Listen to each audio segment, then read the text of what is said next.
Praise the lord. ప్రభువైన యేసుక్రీస్తు నామములో ఈ ఉదయకాలమందు మీ అందరికీ కూడా శుభములు తెలియజేస్తూ ఉన్నాను. మత్తయి సువార్త 9వ అధ్యాయంలో కొన్ని మాటలు మీ ముందుంచాలని ఆశిస్తున్నాను. 9వ అధ్యాయంలో యేసుక్రీస్తు చేసిన 6 అద్భుతాలు మనకు కనబడతాయి. మొదటిది 1 నుండి 8 వచనాలు. పక్షవాయు కలిగిన రోగిని స్వస్థపరిచారు.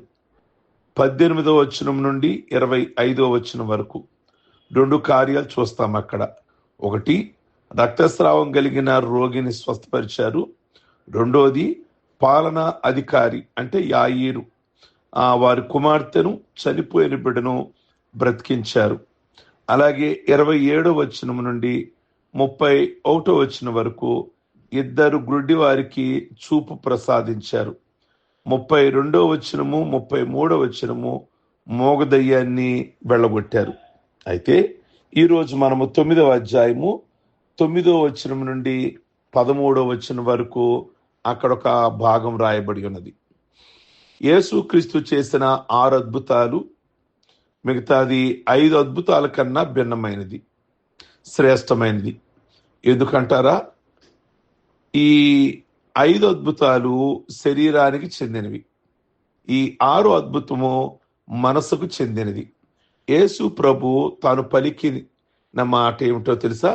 నన్ను అనుసరింపము, నన్ను వెంబడించుము అన్న ఒక మాటతో సొంకరి అని అతను, అంటే పాపి అని అతను శిష్యుడయ్యాడు.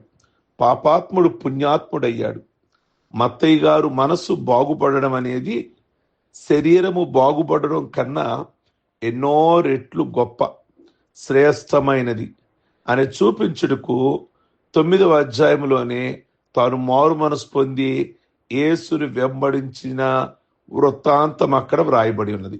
ఈ మత్తయి సువార్త రాసిన ఆయన మత్తయ్యే. ఆ మత్తయి ఎలా ప్రభువులోకి వచ్చాడు? 9వ అధ్యాయము 9వ వచనం నుండి 13వ వచనం వరకు ఈ గ్రంథ రచయిత ఏ విధంగా ప్రభువుని అంగీకరించాడు. ఆయనేమి ప్రభు దగ్గరికి రాలా, ప్రభువే ఆయన దగ్గరికి వెళ్ళారు. ప్రభు ఆయన దగ్గరికి వెళ్ళి నువ్వు నన్ను వెంబడించు అని అన్నారు. యేసు ప్రభు 12 మంది శిష్యులను, నమ్మకమైన పనివారిని ఏర్పాటు చేసుకున్నారు. పాత నిబంధనలో ఇజ్రాయేలీల గోత్రాలు 12 మంది, పరలోకములో గుమ్మాలు 12 గుమ్మాలు. ఈ 12 మంది శిష్యులను యేసు ప్రభు బోధిగంతముల వరకు పంపారు. వారు సాధారణమైన వ్యక్తులే, కానీ అసాధారణమైన కార్యాలు చేశారు. వారి సేవలో అద్భుతాలే జరిగాయి అని మాట్లాడాలి.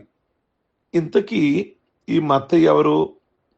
మార్కు సువార్త 2:14లో కూడా యేసయ్య వెళ్ళుచు సొంకపు మెట్టు కాడ కూర్చుని ఉన్న అల్ఫై కుమారుడు లేవీని చూచి నన్ను వెంబడించుము అని ఆయనను పిలిచారు.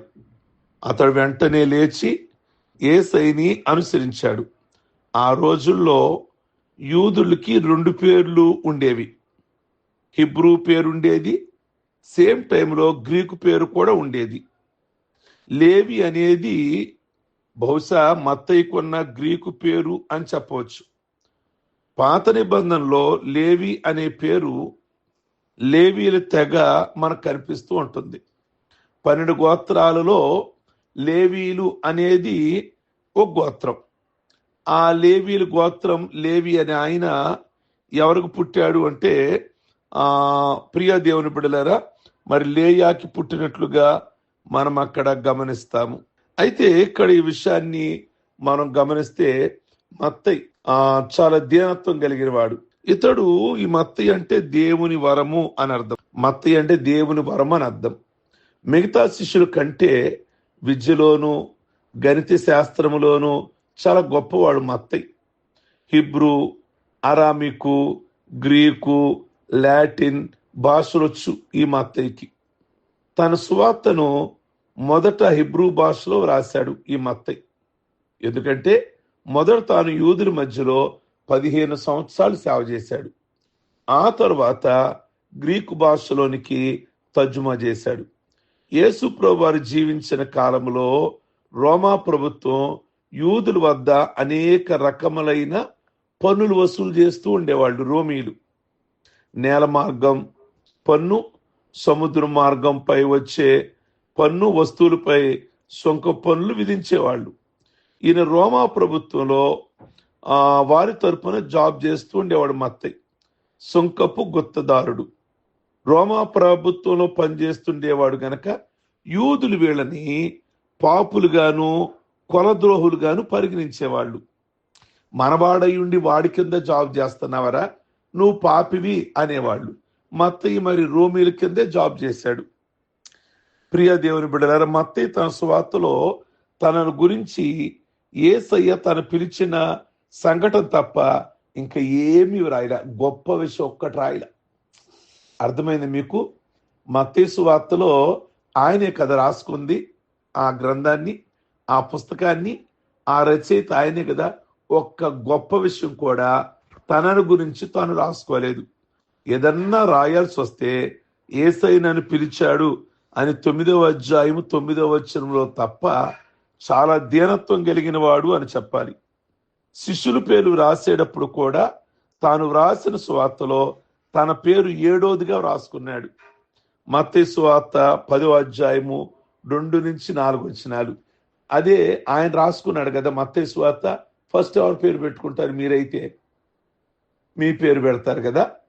కానీ మత్తయి ఆ 12 మంది పేరుల్లో 7వదిగా పెట్టుకున్నాడు. నిజంగా అంత జాబ్ చేసేవాడయుండి, 4 రకాల భాషలు తెలిసిన వాడయుండి, ప్రభు దగ్గరకు వచ్చిన తర్వాత ఎంత దీనుడండి, ఎంత తగ్గింపండి. మరి ఈ రోజుల్లో మత్తయిలాగా దీనత్వం ఉందంటారా?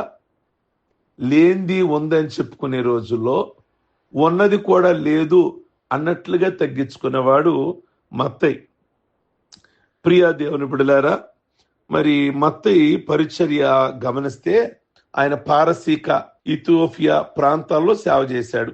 యేసుప్రభువారు చనిపోయాక, యేసుప్రభువారు పునరుద్ధానుడయ్యాక, పరలోకానికి వెళ్ళిపోయాక మత్తయి అంటే మీకు 4 సువార్తలో మీకు బైబిల్లో కనబడేది ఫస్ట్ మత్తయే కదా. ఆయన గురించి మాట్లాడుతున్నా. ఆయన ఇథియోపియా, పారసీక ప్రాంతాల్లో సేవ చేశాడు. ఇథియోపియా వెళ్ళినప్పుడు సువార్తికుడైన ఫిలిప్పు చేత బాప్టిజం తీసుకున్నాడే నపుంసకుడు, ఆ ఇంట్లో బస చేశాడని ఈయన ఇథియోపియా, ఐగుప్తు దేశాల్లో 23 సంవత్సరాలు సేవ చేశాడని చరిత్ర చెప్తుంది. ఫిలిప్పు నపుంసకుడు బాప్టిజం ఇచ్చాడు కదా, ఆయన ఇంట్లో ఉన్నాడట. ఉండి ఆ ఏరియాలో 23 సంవత్సరాలు సేవ చేశాడు. మత్తయి గారు ఇథియోపియా దేశంలో మరణించిన రాజకుమారుని తన ప్రార్థనా శక్తితో జీవంతో లేపాడట. రాజుగారింట్లో ప్రార్థన చేస్తే వారి కుమారుడు, చనిపోయిన కుమారుడు లేచాడట. తద్వారా రాజుగారి కుటుంబం మరియు అతని పరివారము యేసుక్రీస్తుని అంగీకరించారు. దేవునికి మహిమ కలుగును గాక. రాజుగారి కుమార్తె మనసులోనే రహస్యంగా తన కన్యత్వాన్ని దేవునికి సమర్పించుకుందట. ప్రియమైన దేవుని బిడ్డలారా, యువరాజు ఒకరు ఆమెను వివాహం చేసుకోమని బలవంతం చేసినప్పుడు ఆమె నా కన్యత్వాన్ని దేవునికి సమర్పించారు కనుక కుదరదు అని చెప్తుంది. మత్తయి గారు ఒకరోజు బోధిస్తూ ఈ రాజుగారి అమ్మాయి తన కన్యత్వాన్ని దేవునికి సమర్పించుకుంది కనుక ఆమెను ఎవ్వరూ బలవంతం చేయొద్దు, ఒకవేళ బలవంతం చేస్తే దేవుడు వారిని శిక్షిస్తాడు అని బోధించాడు. ఆ మాటలు విన్న యువరాజు ఉద్రిక్తుడై మత్తయి గారు ప్రార్థన చేసుకుంటుండగా దొండగులు వచ్చి శిరచ్ఛేదనం చేశారు. అంటే మెడ నరికేశారు, మత్తయికి చంపేశారు.